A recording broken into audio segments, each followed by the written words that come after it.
Agora vamos de notícia. O pagamento do 13º salário vai injetar 211,2 bilhões na economia brasileira até dezembro deste ano. O valor representa aproximadamente 3% do produto interno bruto, que significa a soma de todos os serviços e bens produzidos no país.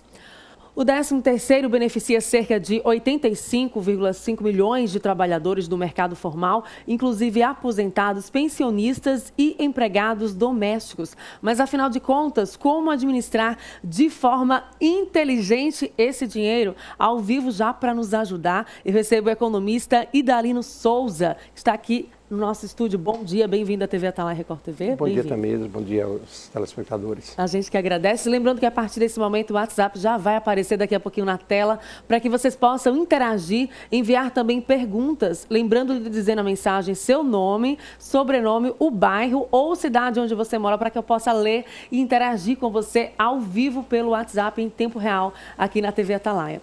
É sempre bem-vindo o 13º para quem está no mercado formal, mas é preciso ser cauteloso na hora de gastar. Teria uma receita para algumas orientações para passar para os nossos telespectadores? Já que entramos em novembro agora, mas muita gente já começa a falar em Natal. Sempre tem, né, Tamires? A verdade é o seguinte, o 13º, como o próprio nome já diz, é um 13º que é um mês além do calendário normal. É um extra. E como extra ele deve ser tratado? Nesse tempo de crise, há muito desemprego, né? Há pessoas que se endividam. Então, o primeiro critério é tente resolver suas dívidas. É a primeira recomendação. Na segunda recomendação, planeje aqueles valores que você tem que gastar em festa. Final de ano é sempre festa, você tem que dar presente. De Natal. Isso, nessa ordem de prioridades. E lembre que início de ano sempre é início de aumento de despesas. São as despesas que, embora estejam no calendário, mas são despesas consideradas fora do seu orçamento normal durante o ano. Então, reserva para que no início do ano se pague ou se adquira sempre de prioridade à vista ou pague essas IPTU, IPVA, que geralmente inicia aí escola. Então, nessa escala, isso seria a terceira ordem.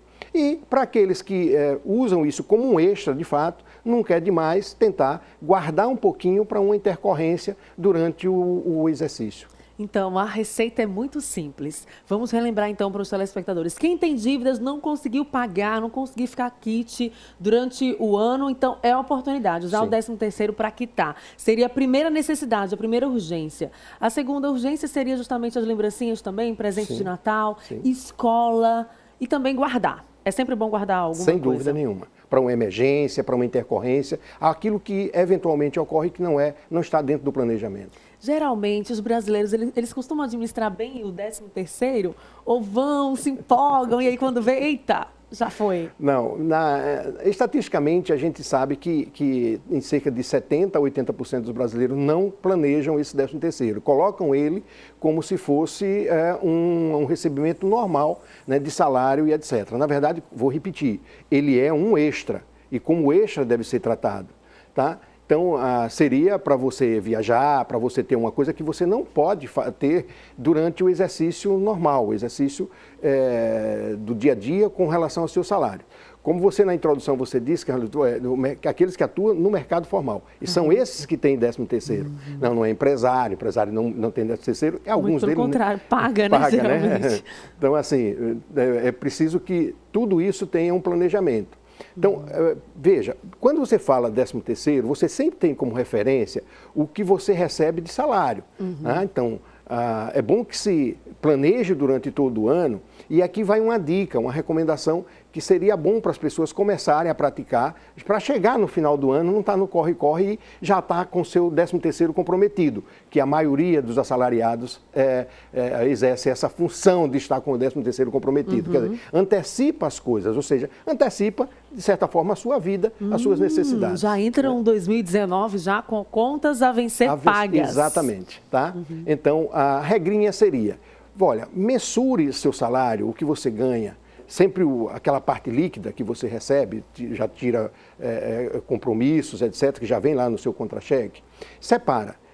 Você é quem sabe das suas necessidades, você é quem sabe quanto mais você gasta de lazer, quanto que você gasta em supermercado, que é consumo normal, quanto você, às vezes, separa para poupar.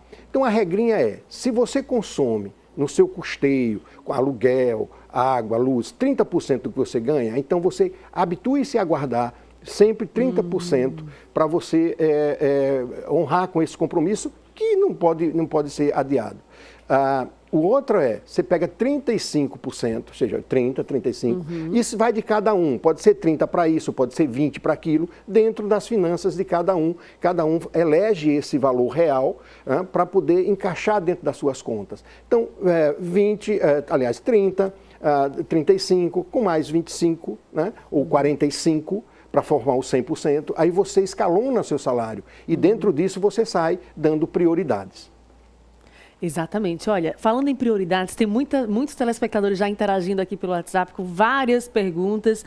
O José Dantas está ligado com a gente, ele vai dizer daqui a pouquinho se ele está falando de Aracaju ou de alguma cidade do interior. Fala aqui para mim na mensagem, José Dantas, ele gostaria de saber o seguinte, quem trabalhou em 2012, até aqui, tem algo que esteja na conta, algum dinheiro? Ele quer saber se tem alguma coisinha lá para ele remover. Olha, 2012, você recuperar algo de 2012 depende da situação funcional dele. Por exemplo, agora recentemente o governo liberou o PIS, né, que é um extra, algo que você não estava esperado.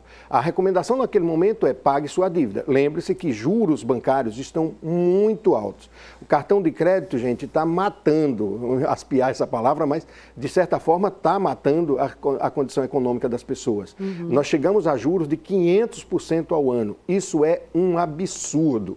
Então, é muito cuidado. Se você tiver cartão de crédito a vencer, pague, quite essa dívida. Se você puder ir para um outro tipo de financiamento, que seja com juros mais baixos, o consignado é um deles, se você está empregado, ou se você negociar com a sua agência bancária ou com o seu cartão de crédito, juros baixos.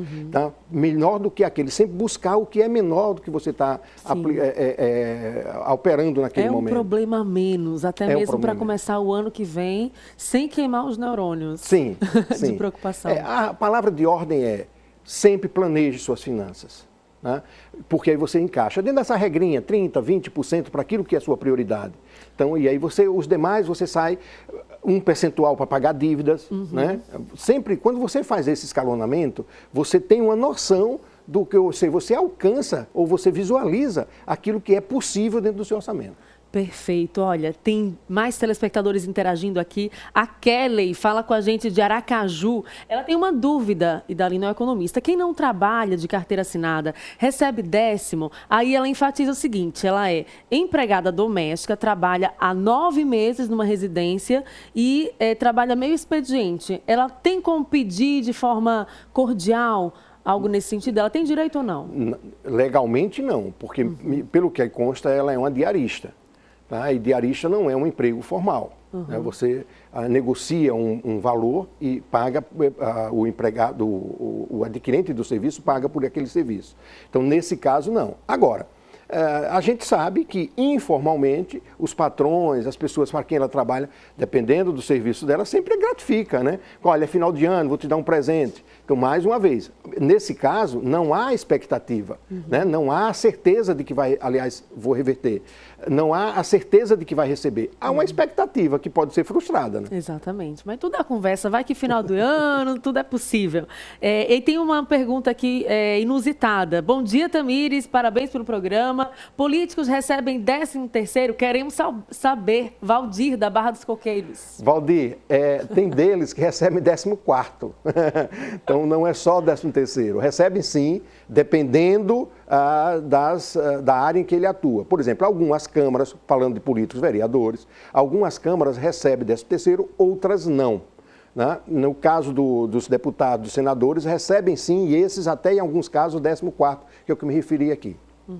Tem uma pergunta de um telespectador que é pescador e ele quer saber se tem condições de aposentar a mulher para ela receber também alguma coisa. Olha, depende das circunstâncias. Há alguns programas do governo, como o Fundo Rural, por exemplo, há pessoas que conseguem provar que trabalhou, mas que não contribui para a Previdência e eles geralmente conseguem aposentar pelo Fundo Rural. Nesse caso dos pescadores, é preciso procurar o Ministério do Trabalho para ver em que situação ela se encaixa.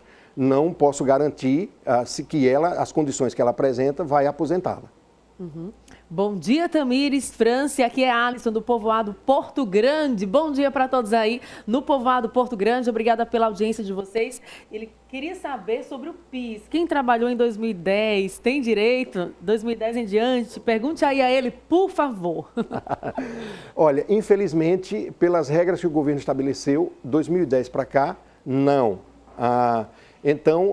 Mas de qualquer forma, como ele é um trabalhador, se ele não recebeu essa disponibilidade que o governo federal colocou para os trabalhadores, ele procura a Caixa Econômica, que é o agente gerenciador do PIS, para saber qual a situação que ele se encontra. É possível que ele tenha qualquer 10, 20 reais para receber. Muito bem, quem sabe, né? Olha, Priscila também interagindo com a gente, do povoado Colônia 13, no município de Lagarto. Alô, Lagarto, obrigada pela audiência de vocês. E a Priscila pergunta assim, olha que tem muita gente ligando também, a gente não vai conseguir atender, infelizmente. Eu queria saber se existe a possibilidade de antecipação do PIS, visto que a minha data ficou para fevereiro. Teria como ela conseguir essa antecipação, por exemplo, para dezembro? Olha, depende da disponibilidade do governo. De qualquer forma, a gente recomenda que procure a Caixa Econômica, que é o agente gerenciador do PIS, para ver a situação dela. Nesse caso, antecipar, há condições para que as pessoas recebam o PIS. A antecipação em si, por si só, não está dentro do contexto. Então, é preciso que ela busque realmente o agente gerenciador do PIS para saber qual é a situação dela. Muita gente com dúvidas sobre o PIS. Tem um telespectador aqui que fala assim, bom dia, Tamires, quem recebeu o PIS e agora trabalha na prefeitura, recebe o PASEP? Recebe o PASEP, sim. A PIS é para quem é da iniciativa privada e o PASEP para servidor público. Então, outra coisa, nesse caso, eles se comunicam. Então, o PIS que ele tinha antes, ele passa a ser PASEP quando ele recebe, tá? Olha, tem também uma telespectadora que não quer se identificar, que ela fala assim, bom dia, Tamires, eu tenho 1 ano de trabalho como empregada doméstica e ela queria saber assim, se ela sair desse emprego, ela tem direito a seguro-desemprego? Olha, com 1 ano, qualquer empregado formal que tem um período, sim, ela tem. Agora, ela tem que se dirigir ao Ministério do Trabalho para ver qual é a situação dela, onde é que ela se enquadra. Muita gente querendo saber sobre reajuste de salário. Para quem ligou a TV agora, estamos recebendo aqui ao vivo o economista Idalino Souza e estamos ensinando a vocês, telespectadores, como usar de forma inteligente o 13º salário, porque aí muita gente também costuma fazer, se empolgam também com as compras de fim de ano, o comércio fica um pouco mais apelativo e aí quando vai ver, gasta tudo, em janeiro está todo mundo triste. Não pode, né, Idalino? A roda começa a girar novamente, né? Então, é em janeiro que você se excede e aí quando vai ver as contas, né, em janeiro já não dá para pagar, já gastou o 13º e mais o salário de janeiro. A recomendação é sempre tome cuidado com isso. Uma outra coisa, vou repetir, cuidado com cartão de crédito. Cartão de crédito hoje é uma arapuca, né, na linguagem nordestina. Então, assim, cuidado com o cartão de crédito, os juros estão extorsivos e uma outra informaçãozinha. Se você, por acaso, utilizar o seu cartão de crédito e não pagar todo no primeiro vencimento, cuidado. O mínimo, né? O mínimo, cuidado. Não é na segunda que o banco está obrigado ou já vai fazer o parcelamento. Os bancos estão fazendo, os administradores do cartão de crédito estão fazendo isso, tenha cuidado. Não é na segunda que ele vai parcelar automaticamente. E outra, você tem sempre que estar sendo consultado. Não aceite no cartão de crédito aquilo que já vem com aquelas parcelas para você pagar. Observe que o juro chega a 3 vezes mais do que a dívida que você está contraindo. Por isso que é sempre bom ligar, já estabelecer um acordo, porque aí já permite justamente o controle maior da situação. Exatamente. Luciano, da Barra dos Coqueiros, um beijo, obrigada pela audiência, muitos telespectadores interagindo, obrigada pelo carinho de vocês, pela interação, obrigada também ao economista Idalino Souza aqui, dando essa imensa contribuição para os telespectadores, a gente já trabalhando com a prevenção, já que estamos em novembro ainda, para que dezembro ninguém se empolgue aí com o 13º, seja tudo controlado, Isso, né? planejar sempre. Verifique qual é o seu 13º. Há pessoas que recebem parcela do 13º. Então, imagine que você não está recebendo 100% do 13º.